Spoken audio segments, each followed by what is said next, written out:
Hello, this is Denise O'Connor, Pearls on Tuesday, and today I'm going to begin a project that I promised to a few friends, and this project is going to be a reading of a nice Thanksgiving story by Louisa May Alcott, and it is called An Old-Fashioned Thanksgiving. It's a very nice story. One of my friends is going through some health treatments and would like to have something to listen to as she relaxes for several hours at her treatment facility. I also have a good friend whose mother is in an assisted living facility, and she would like to take this for her mother to listen to. I hope you may find a time to listen at home or in the car while you're getting ready for work, putting your makeup on, or even to share with your children and family. This reading will be done in several parts, and this is part 1 of An Old-Fashioned Thanksgiving by Louisa May Alcott. 60 years ago, up among the New Hampshire hills, lived Farmer Bassett with a house full of sturdy sons and daughters growing up about him. They were poor in money, but rich in land and love, for the wide acres of wood, corn, and pasture land fed, warmed, and clothed the flock, while mutual patience, affection, and courage made the old farmhouse a very happy home. November had come, the crops were in, and barn, battery, and bin were overflowing with the harvest that rewarded the summer's hard work. The big kitchen was a jolly place now, for in the great fireplace roared a cheerful fire. On the walls hung garlands of dried apples, onions, and corn. Up aloft from the beams shone crook-necked squashes, juicy hams, and dried venison. For in those days, deer still haunted the deep forests, and hunters flourished. Savory smells were in the air. On the crane hung steaming kettles, and down among the red embers copper saucepans simmered, all suggestive of some approaching feast. A white-headed baby lay in the old blue cradle that had rocked 7 other babies, now and then lifting his head to look out, like a round, full moon, then subsided to kick and crow contentedly, and suck the rosy apple he had no teeth to bite. 2 small boys sat on the wooden settle, shelling corn for popping, and picking out the biggest nuts from the goodly store their own hands had gathered in October. 4 young girls stood at the long dresser, busily chopping meat, pounding spice, and slicing apples, and the tongues of Tilly, Prue, Roxy, and Rhodey went as fast as their hands. Farmer Bassett and F, the oldest boy, were choring round outside, for Thanksgiving was at hand, and all must be in order for that time-honored day. To and fro, from table to hearth, bustled buxom Mrs. Bassett, flushed and flowery, but busy and blithe, as the queen bee of this busy little hive should be. I do like to begin seasonable and have things to my mind. Thanksgiving dinners can't be drove, and it does take a sight of victuals to fill all these hungry stomachs, said the good woman, as she gave a vigorous stir to the great kettle of cider applesauce and cast a glance of housewifely pride at the fine array of pies set forth on the buttery shelves. Only one more day, and then it will be time to eat. I didn't take but one bowl of hasty pudding this morning, so I shall have plenty of room when the nice things come," confided Seth to Sol as he cracked a large hazelnut as easily as a squirrel. "No need of my starving beforehand. I always have room enough, and I'd like to have Thanksgiving every day," answered Solomon, gloating like a young ogre over the little pig that lay nearby, ready for roasting. "Sakes alive, I don't, boys. It's a marcy it don't come but once a year. I should be worn to a thread paper with all this extra work atop of my winter weaving and spinning," laughed their mother, as she plunged her plump arms into the long bread trough and began to knead the dough as if a famine was at hand. Tilly, the oldest girl, a red-cheeked, black-eyed lass of 14, was grinding briskly at the mortar, for spices were costly, and not a grain must be wasted. Prue kept time with the chopper, and the twins sliced away at the apples till their little brown arms ached, for all knew how to work, and did so now with a will. "I think it's real fun to have Thanksgiving at home.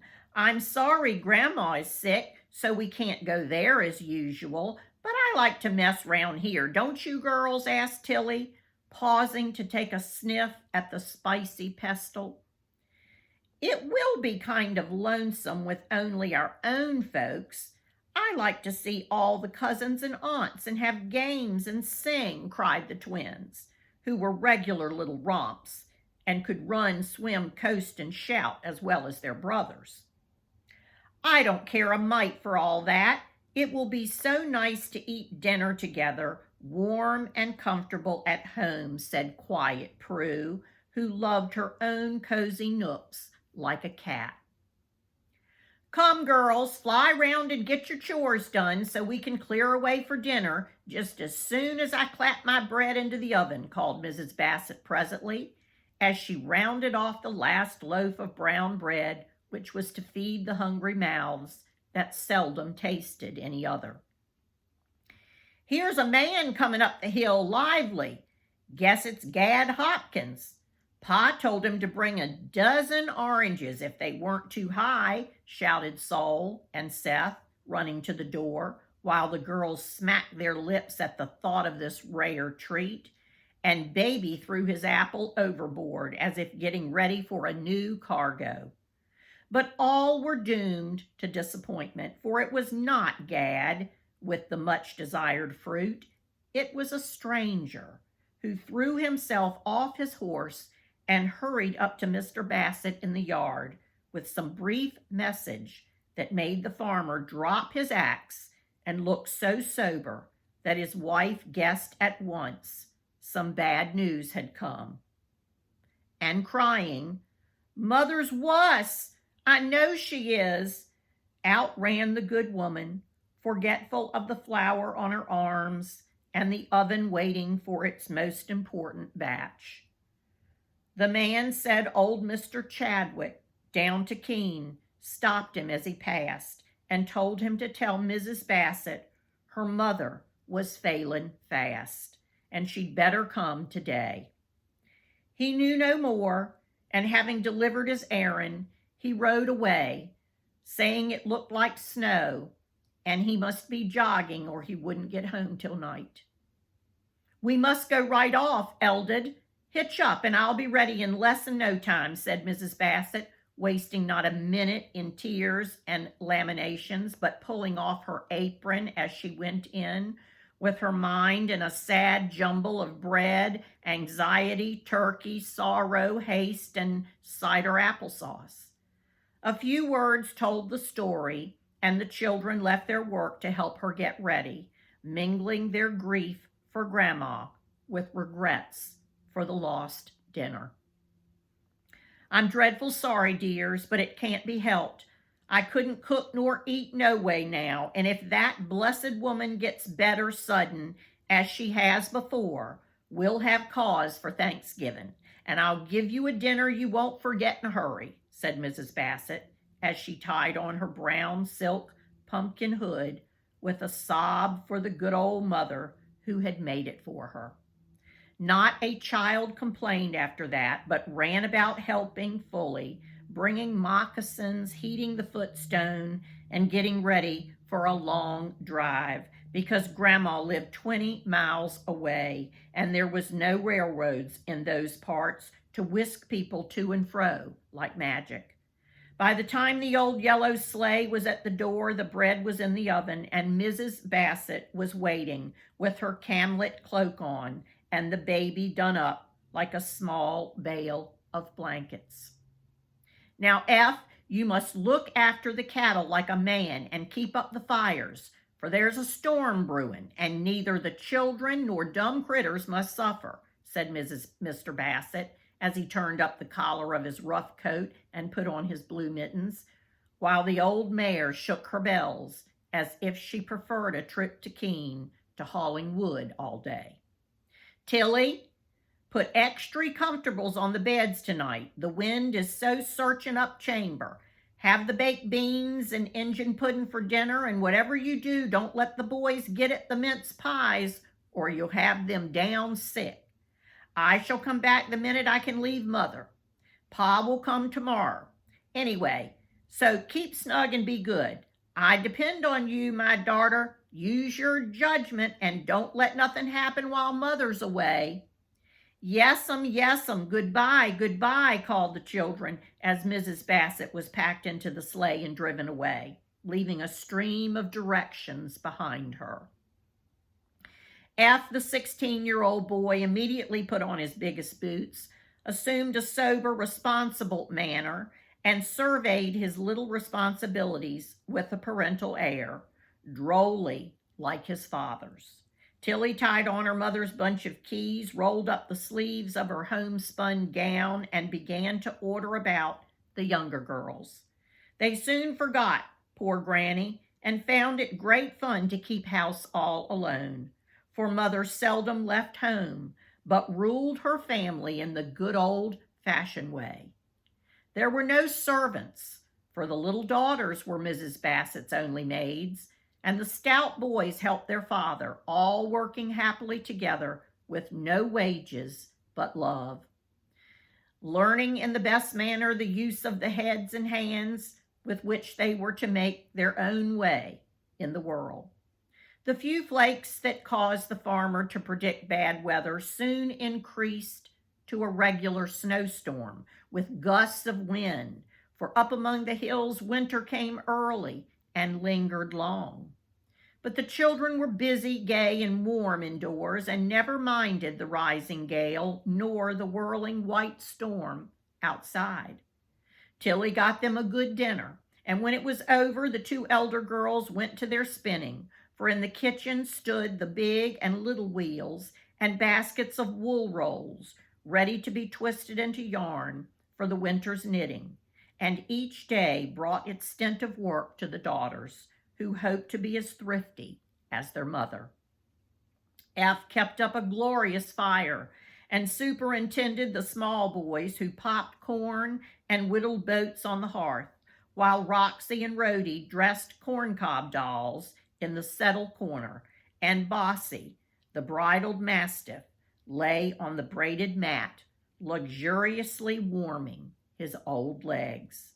Thus employed, they made a pretty picture, these rosy boys and girls in their homespun suits, with the rustic toys or tasks which most children nowadays would find very poor or tiresome. Tilly and Prue sang as they stepped to and fro, drawing out the smoothly twisted threads to the musical hum of the great spinning wheels.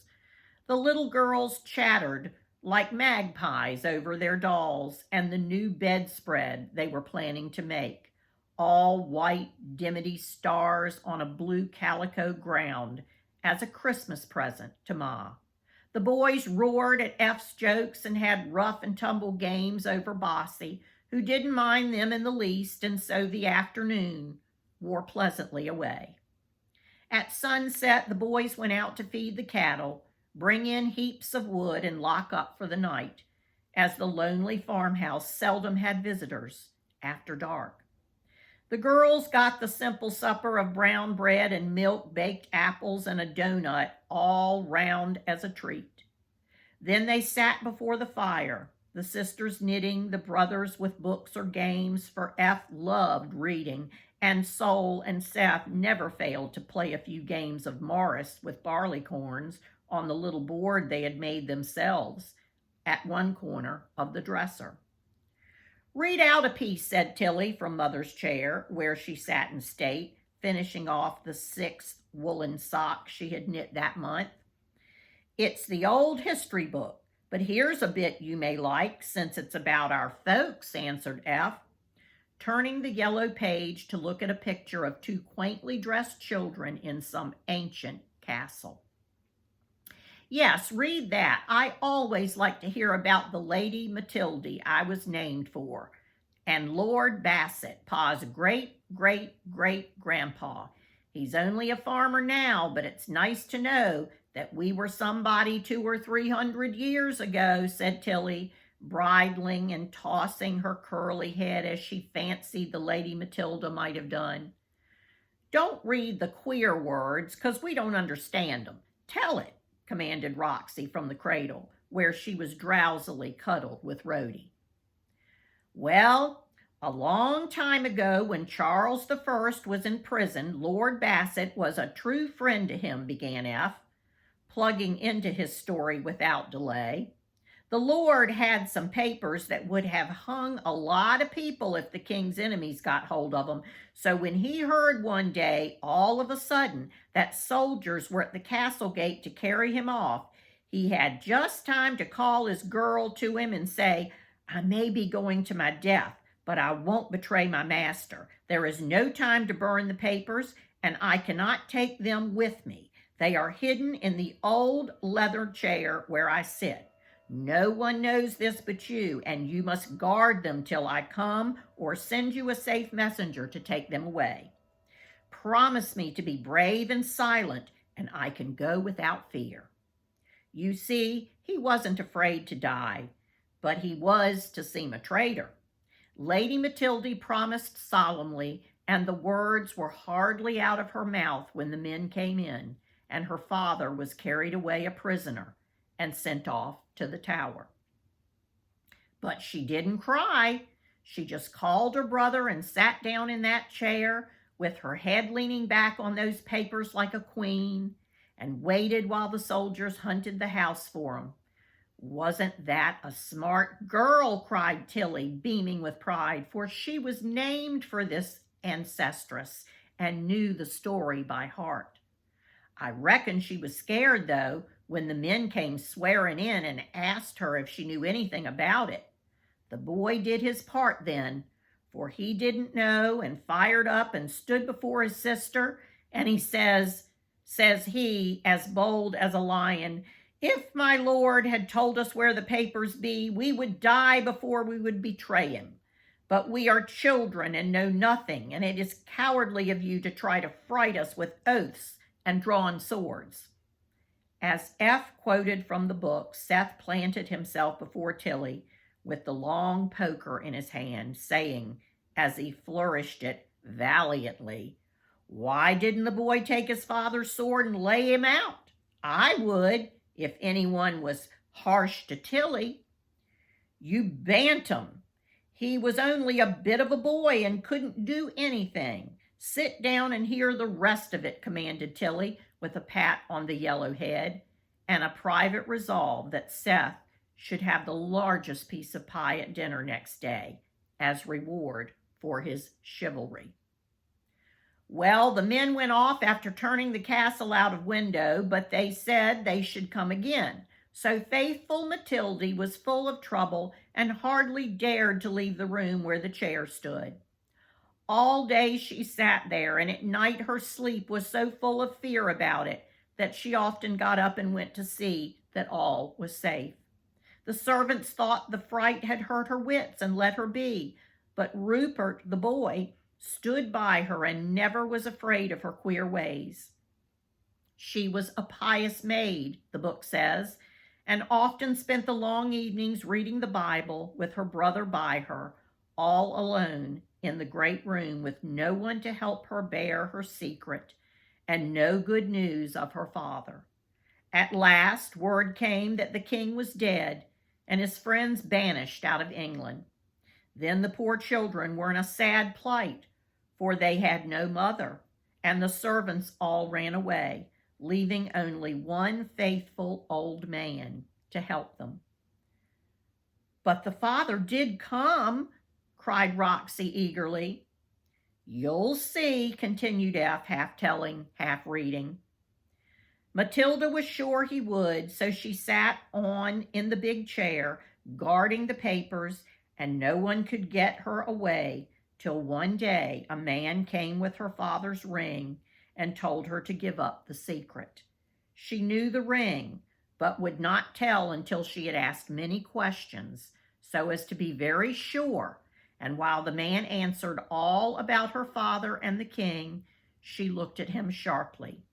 Then she stood up and said in a tremble, for there was something strange about the man, "Sir, I doubt you in spite of the ring, and I will not answer till you pull off the false beard you wear, that I may see your face and know if you are my father's friend or foe."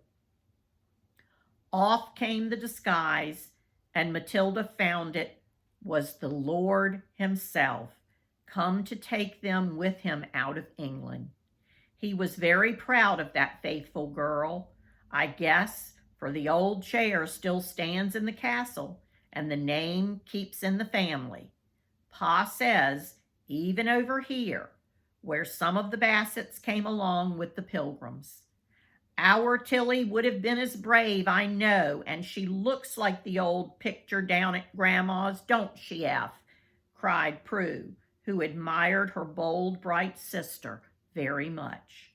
"Well, I think you do the settin' part best, Prue. You are so patient. Till would fight like a wildcat, but she can't hold her tongue worth a cent," answered Eph. Whereat Tilly pulled his hair, and the story ended with a general frolic.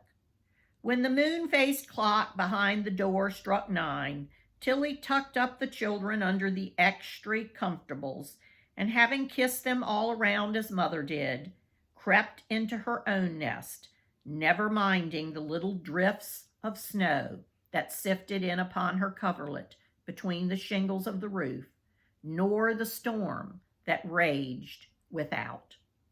As if he felt the need of unusual vigilance, old Bossy lay down on the mat before the door, and Pussy had the warm hearth all to herself.